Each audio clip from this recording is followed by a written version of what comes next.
নমস্কাৰ, welcome to Sumi's kitchen. আজি মই আপোনালোকলৈ নতুন এটা ভিডিঅ' লৈ আহিছোঁ। ভিডিঅ'টোত পকা মিঠৈ কেনেকৈ বনাই দেখাম। আহকচোন ভিডিঅ'টো চাই লওঁ। প্ৰথমতে মই 2 টেমা চাউল লৈ লৈছোঁ। চাউল আপোনালোকে যিকোনো চাউল ব্যৱহাৰ কৰিব পাৰে। তাৰপিছত চাউলখিনিত এমগ পানী দি আধা ঘণ্টামান তিয়াই ৰাখিলোঁ। এতিয়া চাউলখিনি ধুই ভালদৰে চফা কৰি লৈছোঁ।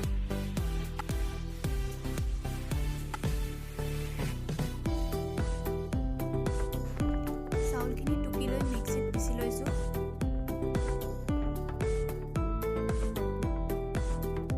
চাউলখিনি ভালদৰে গুৰি হোৱাৰ পিছত এনেদৰে চালনীৰে চালি লৈছোঁ। কেৰাহীখন পাতি পিঠাগুড়িখিনি 2-3 মিনিটমান ভাজি লৈছোঁ। আপোনালোকে কেঁচা পিঠাগুড়িও ব্যৱহাৰ কৰিব পাৰে। এতিয়া চৰিয়া এটাত সেইখিনি কাঢ়ি ল'লোঁ। তাৰপিছত আকৌ কেৰাহীখন পাতি আমি গুড়খিনি পগাই লৈছোঁ। অকণমান পানী দি দিছোঁ। গুড়খিনি যিহেতু লদা হৈ আছে সেইখিনি ভাঙিবৰ কাৰণে এনেদৰে লৰাই লৈছোঁ।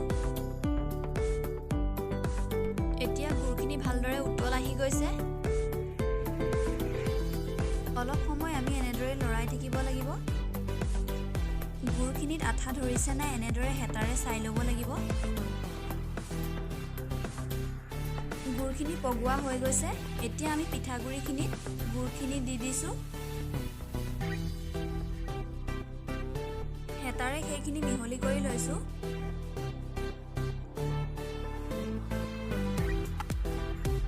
মিঠৈখিনি আমি গৰমে বনাব লাগিব।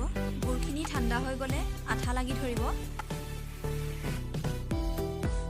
এতিয়া মই তাৰ পৰা অলপকৈ লৈ এনেদৰে মিঠৈখিনি বনাই লৈছোঁ। গুড়খিনি যথেষ্ট গৰম হৈ আছে। এনেদৰে মই কেইবাটাও মিঠৈ বনাই ল'লোঁ। গুড়খিনি গৰম হৈ থকাৰ কাৰণে হাতখন পুৰিব পাৰে, সেইবাবে এবাটি পানী গোটাই লৈছোঁ হাতখন তিয়াই ল'বলৈ।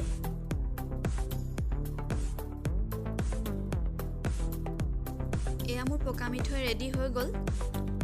মিঠৈখিনি টান ধৰিবৰ কাৰণে অকণমান পিঠাগুড়ি ওপৰত ছটিয়াই দিছোঁ। আপোনালোকেও এনেদৰে ঘৰত বনাই চাব, খাবলৈ খুব সোৱাদ লগা হয়। মিঠৈখিনি যথেষ্ট টান হৈছে, আপোনালোকে দেখিবলৈ পাইছে। ভিডিঅ'টো চাই যদি ভাল পালে লাইক আৰু শ্বেয়াৰ কৰি দিব, আৰু চেনেলত যদি নতুনকৈ আহিছে তেন্তে ছাবস্ক্ৰাইব কৰিবলৈ নাপাহৰিব।